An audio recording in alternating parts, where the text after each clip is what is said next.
অসমৰ ভিতৰতো ৰাইজে এটাই কথা কৈছে যে অসমৰ বিধানসভাত আমাক আজিৰ পৰা ১.৫ বছৰ নহয়, এই বছৰ যদি তেওঁলোকে আয়োজন কৰি দিয়ে, এই বছৰে ৰাইজে অসমৰ ভিতৰত বিজেপি দলটোক বিদায় দিবলৈ প্ৰস্তুত কৰিছে। এতিয়াৰ পৰা ১.৫ বছৰ পিছততো এটা ধুমুহাৰ সৃষ্টি হ'ব। আজিৰ তাৰিখত যদি অসমত আপোনালোকে বিধানসভা নিৰ্বাচন আয়োজন কৰে, আজিৰ তাৰিখত বিজেপি চৰকাৰ যাব। যিহেতু আজি সকলোৱে অনুভৱ কৰিছে যে সাধাৰণ ৰাইজৰ লগত কিমান অত্যাচাৰ বিজেপি চৰকাৰে কৰিছে। আজি এই গৰমৰ বতৰত আজি চাহৰ উৎপাদন ভালদৰে হোৱা নাই। শ্ৰমিকসকলে বোনাছ পাব নাপায়, কেতিয়া পাব, 20% একেলগে পাবনে নাপায়, এনেকুৱা তেওঁলোকৰ মনত এটা সন্দেহ। আৰু আমি কি দেখা পাইছোঁ যে চাহ উন্নয়ন বিভাগ আজি ব্যৰ্থ। ল'ৰা ছোৱালী যিদৰে স্কলাৰশ্বিপ পাব লাগে, বাগানৰ ল'ৰা ছোৱালী যিদৰে স্কলাৰশ্বিপ পাব লাগে চৰকাৰৰ পৰা, তেওঁলোকে পোৱা নাই। মাটি লৈতো মই কৈ আছোঁ, মাটি লৈ ৰাজনীতি হৈ আছে। মুখ্যমন্ত্ৰী মহোদয়ে কিবা এটা নিজে এটা ঘৰত সকলোৰ লগত কথা পাতি এটা সপোন বান্ধি ৰাখিছে যে প্ৰত্যেক জিলা প্ৰত্যেক ব্লকত তেওঁলোকৰ মাটি হ'ব লাগে। এইটোহে আচল ষ্টেপ। প্ৰত্যেক জিলা প্ৰত্যেক ব্লকৰ ভিতৰত মুখ্যমন্ত্ৰী বা তেওঁলোকৰ ওচৰত থকা ব্যক্তিসকলৰ মাটি বাগান নিজক হ'ব লাগে। এইটোৱে আটাইতকৈ ডাঙৰ এটা স্কেম মাফিয়া চলি আছে। আসাম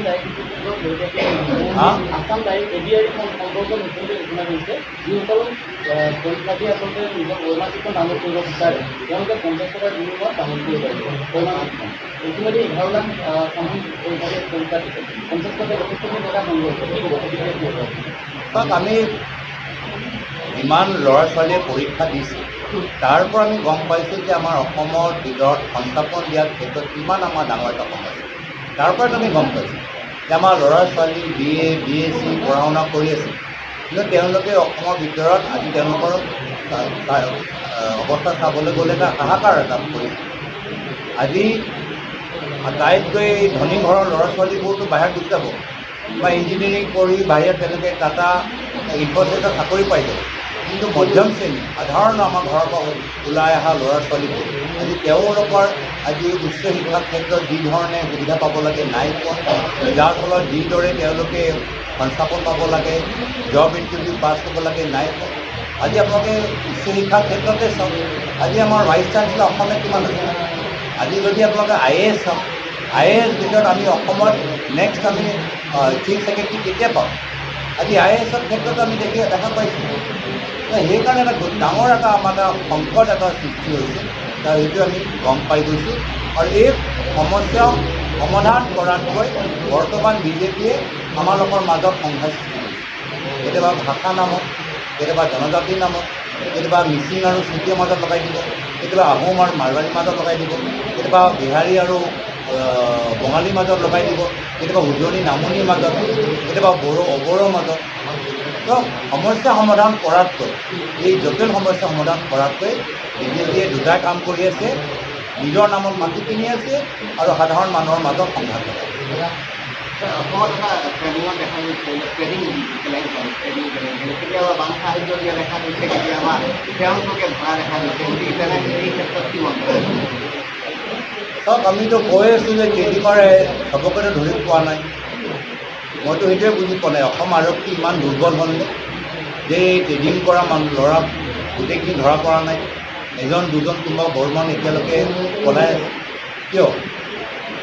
অসম আৰক্ষী আজি নিশ্চয় মই ভাবোঁ অসম আৰক্ষী যদি মুকলিকৈ তেওঁলোকে এৰি দিয়া যায়, তেওঁলোকে সকলোকে 1 ছেকেণ্ডৰ ভিতৰত ধৰিব পাৰে, এদিনৰ ভিতৰত ধৰিব পাৰে। মোৰ মতে অসম আৰক্ষী জানে যে বৰ্মনে ল'ৰাটো আছে ক'ত, কিন্তু অসম আৰক্ষী কোনোবা ওপৰৰ পৰা বিজেপি শিবিৰৰ কোনোবা ওপৰৰ শক্তিশালী মানুহে অসম আৰক্ষীক বাধা দি আছে, আৰু সেইকাৰণে অসম আৰক্ষী নিজৰ কামখিনি কৰিব পৰা নাই।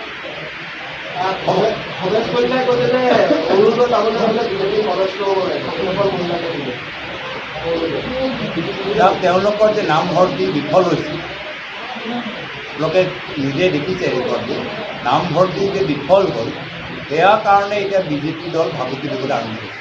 হয়তো মাত্ৰ অসম ভিতৰত নহয়, চাৰিওফালে আজি গুজৰাট ভিতৰতো তেওঁলোকে ক'বলৈ বাধ্য যে হস্পিটেলৰ ভিতৰত যদি কিবা এটা সুবিধা বিচাৰে তেতিয়া বিজেপি সদস্য হ'ব লাগে। তো এই ধৰণৰ যে অহংকাৰ, এইবোৰ যে আঁচনি, এইটো বিজেপি নিজৰ ব্যক্তিগত আঁচনি নহয়, ভৱেশ কলিতা নিজৰ ঘৰৰ পইচা দিয়া পৰা ওলাই অহা আঁচনিবোৰ নহয়, এয়া ৰাইজৰ টকাৰ পৰা ৰাইজৰ উন্নয়নৰ বাবে আছে। ইয়াত বিজেপি নিজৰ পইচা নাই, এইবোৰ ৰাইজৰ পইচা। আৰু সেইকাৰণে বিজেপি শংকিত হৈছে যে তেওঁলোকে আগৰ দৰে মেম্বাৰশ্বিপ পোৱা নাই।